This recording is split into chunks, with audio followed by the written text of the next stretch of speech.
So what do you got for me? I know this is ABC chat, so I know you got something for me. Yes. Let me dig it up. So, we were talking before about the way that organizations are training people. And one of the key themes of that was mentorship. Who has been your best professional mentor thus far? And were they inside or outside of your organization? So part one is, who was your best mentor? Give them a shout out. And then, let's talk a little bit about them. Were they inside your organization, outside your organization? Has it looked differently in the past? What is it today? That's my question, number one.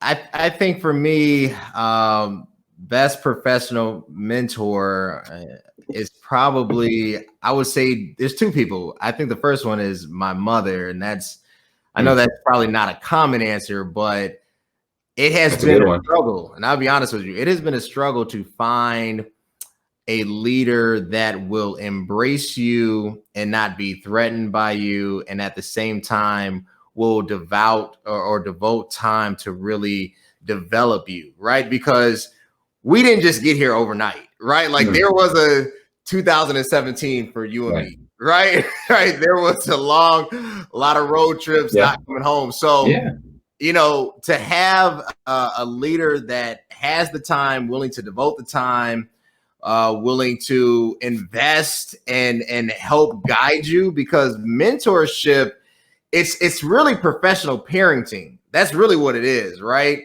So I think that's why I took my mother. Now I would say the closest that I probably had is probably two individuals. The first one, Mike Lee. I think you met Mike, CEO of Kane County Teachers Credit Union. Jim Hushkamp, CEO of Black Hawk Bank. These two have been probably the most transparent. I mean, really just outstanding human beings, individuals who have gave me, the hard conversations. Even when I tried to sell to them, it wasn't like a pushover thing. They were just completely honest. I will say that these two have probably invested the most. But it's hard because I don't know if I've ever officially labeled somebody as my mentor. I wish I could truthfully, I was thinking, I was like, man, I wish I could truthfully say, but I can't, right? I just can't. But it is always, for whatever reason, if I've had instruction, I think that's the best way to say it.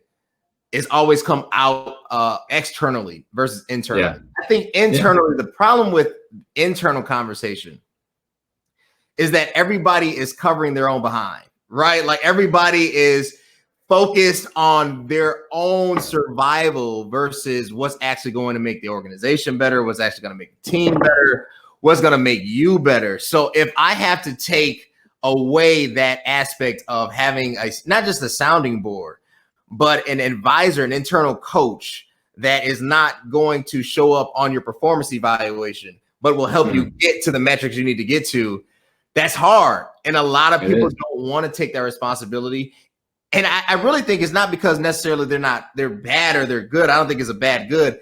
I think the way that businesses are set up, they're not allowed to really extend that reach. You know what I'm saying? Like if they do have sales teams aren't set up that way. Yeah. If they do have a mentorship program, it doesn't factor into their eval, right? So if I'm not getting evaluated on it, why should I pay attention to it? There's really nothing that says analytically I'm supposed to help the next person. And that's just the God honest truth. So to answer that question, I would say it's probably been those two individuals as far as Mike, Jim, but as far as an official mentor, it has been my mother above all. Yeah.